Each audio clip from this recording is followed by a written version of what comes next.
Hey, Lisa. Hey, Dan. This Wise Harder One series is awesome. It's very packed, though. If only there were a study guide or something to go along with it. Have we created one yet? We have actually created one, Dan. Yeah, we just created a study guide with lots of great questions, some word study, and a teeny bit of commentary so you can go deeper on your own or with a group of friends. So head over to soulmakers.org/BeMakeDo and download your free Wise Hearted One study guide.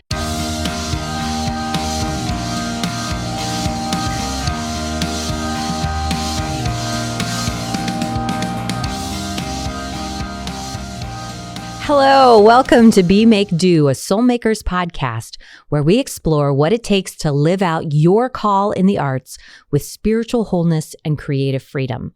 I'm your host, Lisa Smith, here with my producer, Dan ABH. Hello, everyone. And it is our passion to encourage you to become who you were created to be, make what you were created to make, and do what you were created to do. And here we are. We are almost finished with the second season of the Be Make Do podcast. I can't believe it. I can't believe it either. It's gone so fast. And it's been so fun. It has. It's been so fun. And you know, not only doing it, but we're getting the chance now to start to get to know some of our listeners. I know. I never thought a day would come when we first started it that we would actually get to meet some of our listeners that weren't our friends or people that we paid. Yeah. But it's awesome though, because when we meet them, like we were at the Breath in the Clay conference 3 or 4 weeks ago, and I was in Tennessee doing some things where we're meeting people all over the place. And it's like we have one conversation and it's like, oh, this is my new best friend, you know, like we so much instant contact, just amazing, amazing people. Yeah. And like immediate, like being like comfortable when you meet them. Yeah. I think we're sharing the same kinds of, you know, the desire to really connect with other artists of faith who really get it. And there's just this longing for support and supportive community and people that you can kind of connect with and go deeper, who really understand this call. It's really exciting. Yeah, it really, really is. And, you know, I feel like we've talked about what we're hearing over and over again from the people that we're meeting. The common threads are, A, this is great that somebody else gets it, you know, and the need to connect with other people, and then the need to connect with people over time to maybe pull together a group to go deeper spiritually or to just, you know, have encouragement and support in our art making so that we're not feeling so isolated and alone. And then resources, you know, great questions to dive deeper in and chew on and stuff. I think when we were at the Breath in the Clay, that was one of the most resonating things that I heard that was very consistent, which was the need for resources and the want for resources. And honestly, they deserve it. They deserve it. Yeah, absolutely. And I'm encouraged because that's exactly the right thing. Like, that's so cool to hear that that's where these artists are. They're really serious about their art making and their call, and they want to do it well and be supported. And that's so awesome, because that's what we're trying to do with Be Make Do and with Soulmakers, is start to resource those communities and pull people together and encourage people. And that's actually what this whole episode is about creating those structures and frameworks of support, both for spiritual disciplines, but also an empowering community, and resourcing artists as thought leaders and emotional leaders and creativity leaders and imagination leaders. So I'm really excited that we have this episode queued up to share and to announce that we have actually created a study guide for the Wise Hearted One series, which you can download on our website at soulmakers.org. You can download that for free, and it's a great study guide with some good questions for you to reflect on personally, but even better, to get together with a group of your friends or some other people and dive deeper into this calling and this amazing story of the artist's call in Exodus. That sounds awesome. Yeah. All right, let's get started. Let's do it.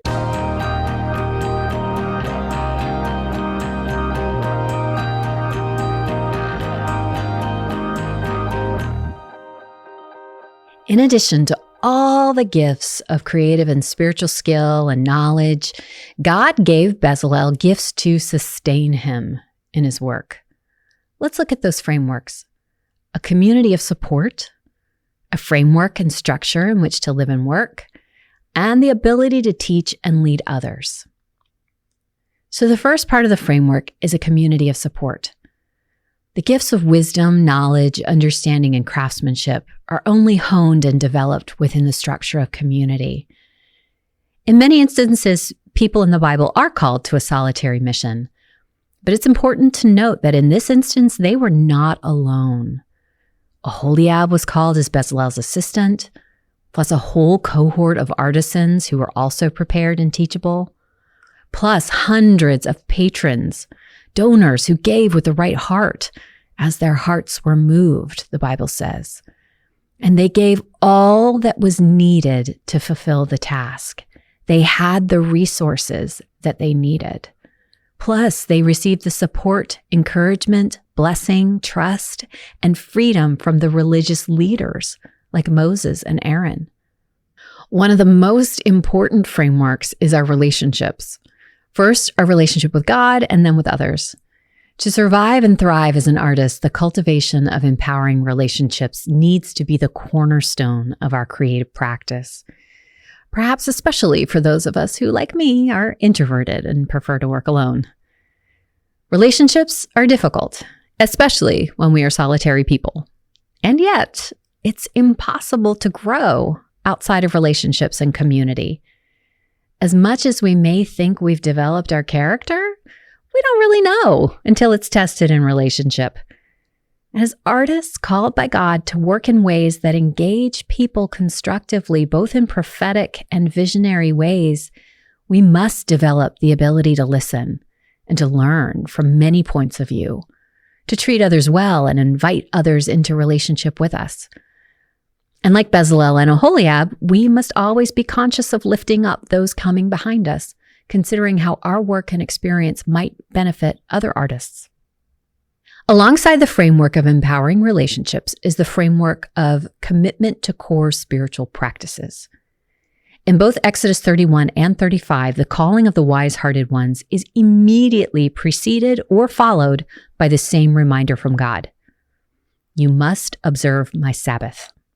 This will be a sign between me and you and for the generations to come, so that you may know that I am the Lord who makes you holy. That's in Exodus 31. Then in Exodus 35, these are the things the Lord has commanded you to do. For 6 days work is to be done, but the seventh day shall be your holy day, a day of Sabbath rest to the Lord. Sabbath commandment brackets the calling of the artist and the description of the work to be done. It's non-negotiable. Without Sabbath observance, the work cannot be done. Those who do not obey the command are excluded from future participation, which shows the extreme seriousness of this command.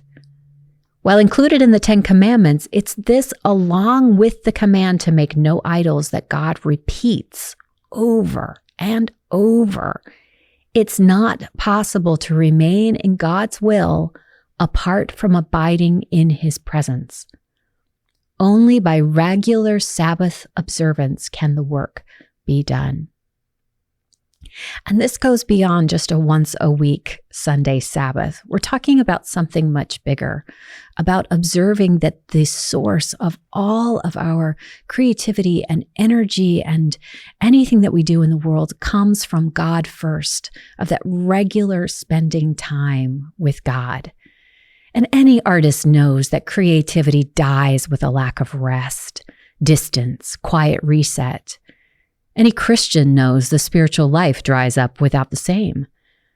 Yet we're so driven by our ambition that we too often value productivity over time off. We're afraid if we leave the project for a while, we'll lose our inspiration. It's a gift then that God commands us to stop. As much as artists are known for working outside the box, this only works well if there is a box to begin with. So the framework of the law, the covenant, the holy observances, feasts, and acts of worship outlined by God to Moses, the clear understanding of the purpose for which they were building and whose vision they were ultimately working to accomplish, all of that gave Bezalel and Aholiab and the wise-hearted ones a framework in which to happily work and live. God provided for them not only with spiritual gifts and companions, but with a structure of support to keep them healthy, happy, and productive. It's not enough to say that we must live a Christian life and follow the teachings of Jesus in our work. It's the daily practices that make up a life, and the daily practices that make up our faith and our faithfulness. This is the practical how-to when it comes to being formed in the way of Jesus. And for soul makers, this is where our work stems from. Our convictions, principles, ethics, and moral conscience inform our vision. Our daily quest must be to know, honor, and nurture this part of our lives, to engage in soul craft with the religious commitment we have to our artistic craft. By discovering and developing rhythms and practices that feed our spiritual character, we develop a framework to govern our lives to be grounded in something larger than ourselves, maintain right focus, and resist being run down or swallowed up by the challenges that face us. Finally, Bezalel and Aholiab were given the capacity to teach and lead others.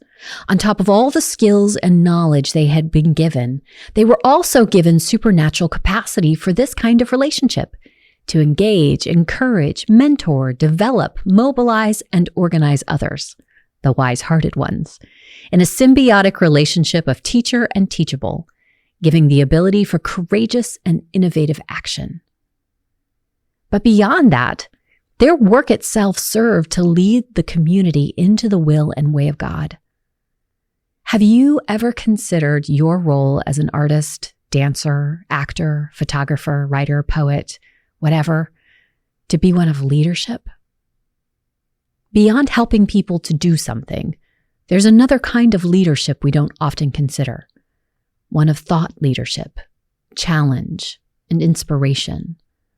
Writing in 2017 about the ways to prepare leaders for the next 10 years, Bob Johansen of the Institute of the Future advocated that one of the main leadership literacies needed would be the ability to instill and inspire hope. He wrote in his book, Leadership Literacies, over the next 10 years, the biggest negative disruptors will be young people who are hopeless and connected. The biggest positive disruptors will be young people who are hopeful and connected. He predicted that the direction the future takes depends on whether young people are hopeful or hopeless. And this is turning out to be extremely true. He advocated that leaders who want to be successful need to seed and nurture hope in young people. And interestingly enough, what he brings up as the most powerful way of connecting and communicating that hope is through gaming, because it's the most immersive experience you can have. You're involved in emotionally laden first-person stories. Stories. As we've been discussing throughout this podcast, stories shape us. This is a form of soft but incredibly powerful leadership.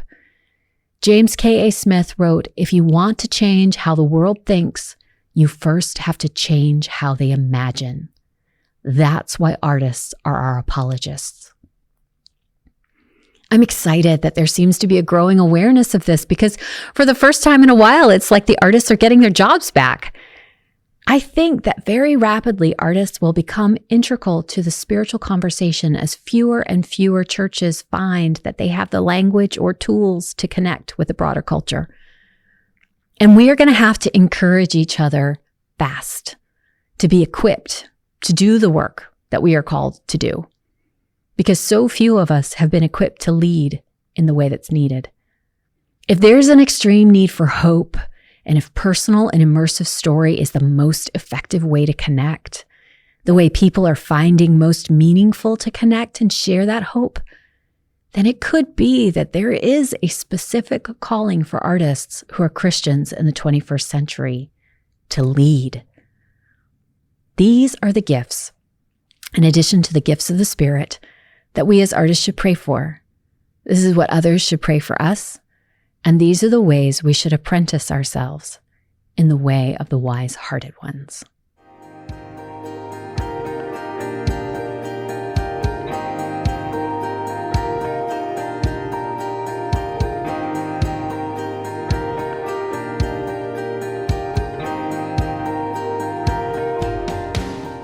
In our next episode, we're going to take a look at the sticky subject of idolatry. It's not uncommon to run up against people who feel the need to caution Christians in the arts because of all kinds of fears related to this topic. And sometimes that leaves a creative feeling confused, stifled, or stuck. Because what is and isn't okay to make? So we're going to juxtapose the story of the golden calf in Exodus 32 with the story of the tabernacle making in Exodus 35 and see if we can untangle some of these knots in the next episode of Be Make Do, Idols and Altars. Thanks for listening to Be Make Do, a Soulmakers podcast. If you want to go deeper, be sure to visit soulmakers.org and download our free Wise Hearted One study guide with questions for personal reflection or discussion with a group, plus word studies and more.